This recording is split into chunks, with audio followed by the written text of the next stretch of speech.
I want to be real with you today. I'm sitting here with neuropathy pain in my feet. That physical therapy hasn't fixed yet. I've waited 2 months for an EMG to find out what's actually going on with my feet. And just when I thought that was enough, I ended up in the emergency room last Friday with a twisted intestine. And after asking countless doctors, no one knew how I did it. Because believe me, with my feet the way they are, I am not skipping around doing cartwheels or doing media crazed dance moves. I don't want to repeat performance of getting another twisted intestine. Now I'm facing surgery in just a few weeks for something completely different. So if you're looking for a video where I say, and then God graciously healed everything, that isn't this video. Not yet anyway. But if you're in the middle of your own health storm and wondering, where is God? Maybe we can walk through this together. So this feet thing, I've been dealing with this pain for quite some time, but it was only within the last 3 months that I could actually address it. You know how it goes. Sometimes you have too many health issues and you deal with one that's shouting the loudest. Well, my feet went from shouting to full on screaming. A few $100s later, after paying to see the specialist, you know the drill. I got an appointment for an EMG, which let me tell you, I'm not looking forward to. But I want to know what's going on so we can work towards having no pain. And at this point, the EMG is the next step. And the specialist mentioned there was a slight chance of physical therapy helping. I jumped at it to avoid waiting 2 more months of doing nothing. So meanwhile, I've been doing physical therapy. And it's been, well, how can I say, challenging? God bless Brittany, my physical therapist. She has the patience of a saint and genuinely wants to help me. But in those moments during the exercises and working with the feet, I am pretty sure she can see the pain written all over my face. She did warn me that it may get worse before it gets better. We're at the worst. Mission accomplished. It's worse. So right now, being in the worst, I'm talking to God a whole bunch more. And 2 months of not knowing, 2 months of wondering, is this permanent? And realizing it's just getting worse. But I'm remembering God is here with me. And I'm finding peace in these health struggles. And then Friday happened. What seemed like another bladder infection. I've been dealing with a lot of those lately. So I went to the walk-in clinic, and I just wanted to make sure I was okay before the weekend. And the report was good. I had no bladder infection, 2 whole months. But my pain in my lower gut kept getting worse. I rested most of the weekend because I couldn't lay comfortably or bend at the waist. And I figured if I could just make it to Monday, my doctor could tell me whether I need to see the urologist or I need to see the gynecologist, since I already had an upcoming gynecologist outpatient surgery scheduled. Unfortunately, or at least that's what I thought, my doctor told me to go to the emergency room, that they needed to do a CAT scan, and she could not do that in her office. I did not want to go to the ER. In 2024, I went to the ER over 15 times and had 5 surgeries. I was finally gaining some momentum with my health. Sure, my feet hurt, but I'm old and I used to be a dancer. They've been used a lot. And sure, the bladder infections have been plenty, but I've gone 2 whole months without one. And besides, my husband wasn't feeling well and he needed to see his doctor. Well, my youngest daughter took her father to the appointment while I headed to the ER to meet my oldest daughter, who would help me to keep track of the medications at the ER, since I tend to be allergic to, well, several things. Of course, they wanted to do a CAT scan, and of course, I'm allergic to iodine. So they filled me up with Benadryl and steroids. Ugh, steroids. I was praying they wouldn't have to use those. I'd been on steroids all through 2024, and losing weight since then has been a huge challenge. They made it clear they wouldn't do the CAT scan without both the Benadryl and the steroid. But they did encourage me. I'd only get one big dose and wouldn't have to keep taking it. So they did the test, and I slept well afterwards because of the heavy dose of Benadryl. The conclusion? The end of my intestine had twisted. The good news, if you can call it that, was that in 7 days, I'd be out of pain. The blood circulation had been cut off, and the twisted part would just fall off and be reabsorbed into my body. Gross, right? Now, they did offer pain meds, but knowing I had uterine surgery in 2 weeks, I told them to just hold off because I needed to use them then. So, still in pain with nothing more they could do, once I was awake enough, I went home, talking to God, telling him I didn't know why I had to go through that whole experience, but that I trusted him and that I could really use some pain relief and some sleep. I went to bed early, completely exhausted from the day, and woke up at 1:30 a.m. bright and very, very awake. The first thing I realized was my feet didn't hurt. I stretched them always before stepping out of bed, and as I stretched them, there was no pain. There was no pain getting out of bed.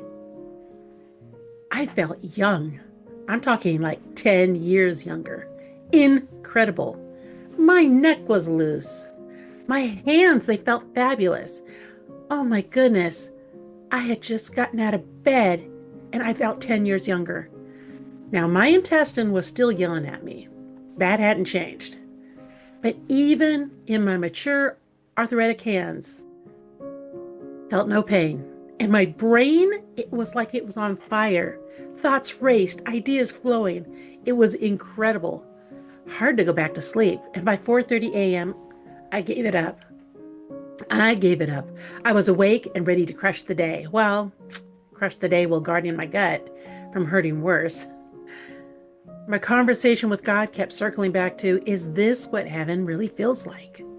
I mean, besides my gut, feeling younger, being pain-free, and for the next 48 hours, I lived that pain-free life.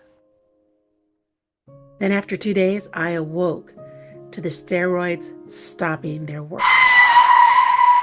I'm telling you, they left the building. It wasn't gradual. It was a full-on, I'm back. Yeah. I never expected my health struggle to be part of one of those spiritual gifts. But when God delayed my healing, He gave me something even more valuable. Peace. Though I was in pain, believe me, and I still am. Peace. Peace, though I don't know what's causing the feet pain. Peace, even though I've been told that I will have very bad intestinal pain for the next 7 days. Peace while waiting for my body to heal. Peace after being reminded in the ER what it's like, then trying to find a good vein for an IV. The smell, the lights, the constant change of staff, machines going off, not to mention the nursing staff that looks to be around 16 years old most of the time. Basically just not feeling in control. And yet, with all that has happened, I can still have peace for the upcoming surgery that's coming up. Because God is in control, not the hospital, not my health, and most of all, not me. So I lean into these scriptures. Let me share them with you. 2 Corinthians 12:9. But He said to me, my grace is sufficient for you, for my power is made perfect in weakness. Therefore, I will boast all the more gladly about my weaknesses, so that Christ's power may rest on me. Psalms 41:3. The Lord sustains them on their sickbed and restores them from their bed of illness. And Isaiah 40:31. Those who wait on the Lord will renew their strength. So, I lean into these scriptures, not just as words on a page, but as lifelines.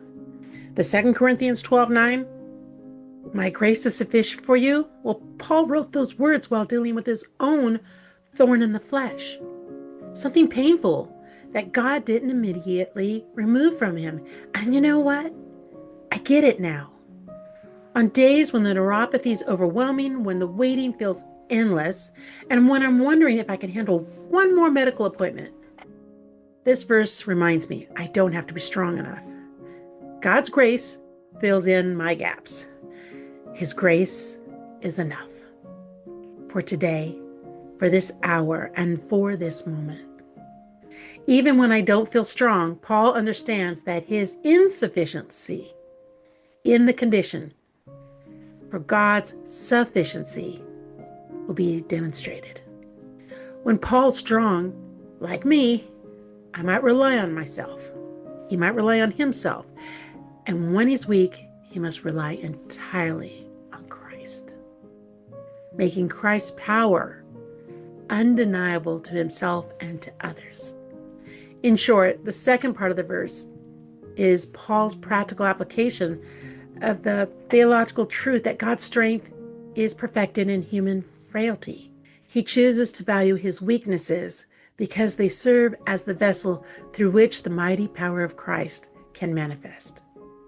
And then you got the Psalms 41:3. The Lord sustains them on their sickbed. Well, this one hits different when you're actually the one in the sickbed, doesn't it? It's a promise that God isn't distant when you're at your weakest. He's right there sustaining you and sustaining me, and sometimes through the care of others, like my daughters, my husband, sometimes through an unexplainable peace, and sometimes by just giving us the strength to get through one more day. When I'm lying awake at night with the pain, I remember God is present and actively caring for me, even when I can't do it for myself. In Isaiah 40:31, those who wait on the Lord will renew their strength. 2 months waiting for an EMG, 7 days waiting for my intestine to heal, a couple weeks until surgery. Waiting is hard, but this verse gives me hope that waiting isn't wasted time. God's promises to renew our strength as we trust him, even if it's not the way or the timing we expect. And sometimes that renewal looks like physical energy, like those incredible 48 hours on steroids. But more often, it's deeper. It's a deeper kind of hope, of strength, patience, peace that carries me through the day. And when I feel like I can't take another step, I remember God is working in the waiting, in me. So what am I learning? I'm learning that he's giving me gifts. God's presence in the pain. God hasn't removed it yet, but I could say he's been there with me in it. His presence. There have been moments in the middle of the night when the neuropathy keeps me awake, and I feel him there, not fixing it immediately. No, but sitting with me until I fall back asleep, and somehow that's been enough. The gift of daily dependence. When you're waiting 2 months for a test, results, you can't live 2 months in the future. You have to learn to trust God today, for today. And this delay is teaching me what give us our daily bread really means. Not monthly bread, not yearly bread, but daily bread. Such a gift. Compassion. I'm learning deeper compassion for people who live with chronic pain and chronic illness.